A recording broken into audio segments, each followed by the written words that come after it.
UK is sending long-range artillery and anti-ship missiles to Ukraine.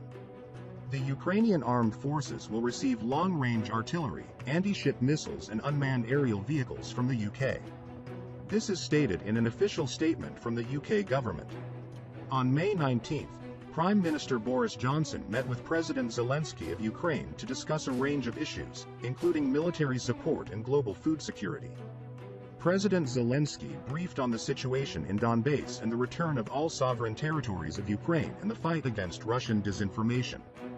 UK Prime Minister Boris Johnson highlighted his insatiable admiration for Mariupol's brave defenders and urged Russia to treat any POW with dignity and respect. Noting the recent announcement of an additional 1.3 billion lira military aid from the United Kingdom for Ukraine, the Prime Minister spoke of the support given to Ukraine's defense. Support includes long-range artillery, anti-ship missiles and unmanned aerial vehicles. The names of the systems to be given to the Ukrainian armed forces have not yet been officially announced. The missile system that will allegedly be delivered is Rapier. Rapier is an air defense system that is highly effective against air and sea targets, has an altitude of 5 kilometers and a range of 8 kilometers. The leaders discussed the progress of the negotiations and agreed to intensify work with allies, including the United States, France and Germany, to determine Ukraine's long-term security architecture. Prime Minister Boris Johnson has expressed serious concern about the escalating global consequences of Russia's illegal invasion and President Putin's cowardly and reckless blockade of Ukraine's Black Sea ports. They considered the options for opening the most important sea and land routes for the delivery of Ukrainian grain stocks and promised to send their teams to work immediately for the next steps. As a result, the Prime Minister congratulated President Zelensky on Embroidery Day and reaffirmed the UK's firm solidarity with the Ukrainian people. The second military aid package announced by the USA has already started for Ukraine. The first U.S. ships loaded with heavy weapons and armored vehicles left Norfolk.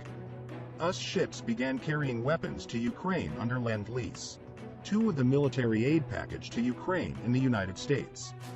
After the first part was accepted, cargo ships carrying weapons for Ukraine's needs set out for the Atlantic from the American naval base in Norfolk. Initially, it was assumed that deliveries will begin no earlier than July, but apparently, the first American military equipment will arrive in Ukraine at the beginning of next month. It was learned that a war cruiser of the U.S. Navy accompanied the 2 cargo ships that set out, and ensured the safety of the ships. US Navy logistics vessels will continue to carry weapons to Ukraine in the coming days.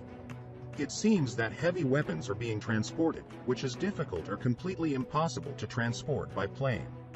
It is known that the weapons were actually loaded on the Lewis and Clark cargo ship and that the ship has already entered the waters of the Atlantic Ocean and is on its way to Europe, but no official statement has been made from the USA yet.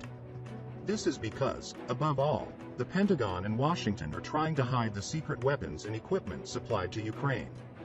Allegedly, the ships carry 18 long-range M777 howitzers, anti-tank missiles, a large number of armored vehicles, personnel carriers, and a large number of weapons and ammunition. It is planned that the ships will dock at Polish ports at first, and the military equipment will be taken from the port by trucks and taken to the NATO base in Poland, and then transferred to Ukraine by road from there.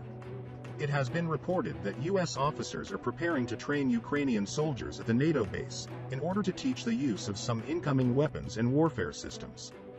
While the Ukrainian army has not yet made a statement on this issue, the allegations that dozens of officers went to Poland by road in the past days are proof of the training to be done.